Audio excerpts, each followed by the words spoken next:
கடுகு,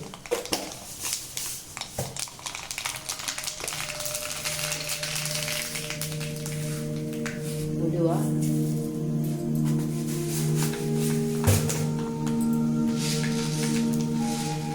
கடலைப்பருப்பு,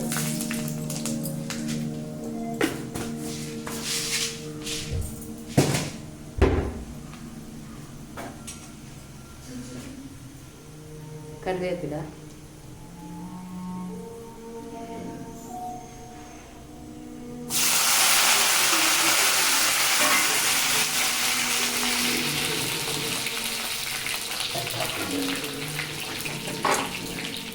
நறுக்கி வச்ச இஞ்சி பொடி பொடியாக நறுக்கி வச்சு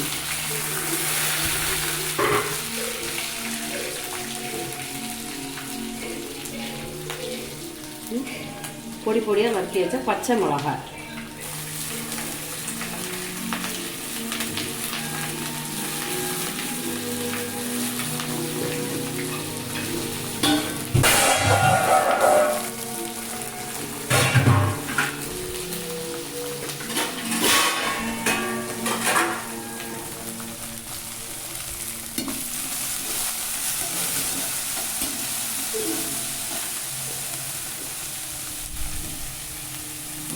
ஒரு ஸ்பூன் அளவு மஞ்சள் பொடி,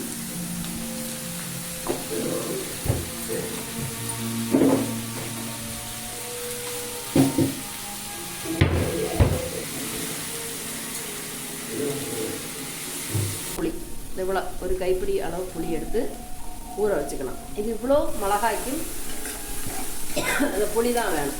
ஒரு புளியை நல்லா கரைச்சிட்டு மிளகாயை நல்லா வேக வச்சுக்கலாம். ஆயில் புளி கரைச்சி ரெடி.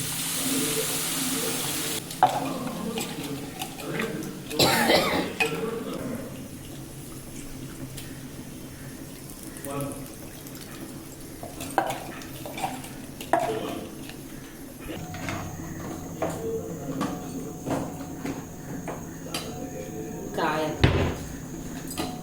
பொடியாக போட்டுக்கலாம், கல்லும் போட்டுக்கலாம். பொடி போட்டாச்சு.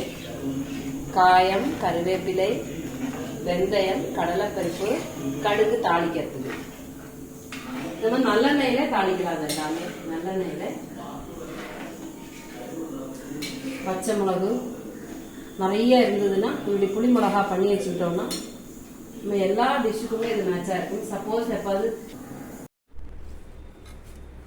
இதில் வந்து நான் 10 நிமிஷம் நல்லா குறுகினதுக்கப்புறம் இதோட திக்னஸ் இப்படி இருக்குது. இது கொஞ்சம் கூட திக்காகணும் அப்படின்னா இந்த புளி கரைச்சோம் இல்லையா, அதை வந்து கொஞ்சம் கட்டியாக கரைச்சிக்கணும். நான் கொஞ்சம் தண்ணி ஜாஸ்தியாகவே வச்சுக்கிட்டேன். இந்த நிறைய வேகட்டுன்னு சொல்லிட்டு தண்ணி ஜாஸ்தியாச்சு. இன்னும் கொஞ்சம் கட்டியாக வச்சுக்கிட்டாலும் போதும். அப்போ உங்களுக்கு சீக்கிரமாகவே கட்டாயிடும். அப்போ இதில்னா உப்பு, காரம், புளிப்பு, இது மிளகாய் கறின்னு சொல்லுவாங்க. மிளகாய் கறி ரெடி ஆயிடுச்சு.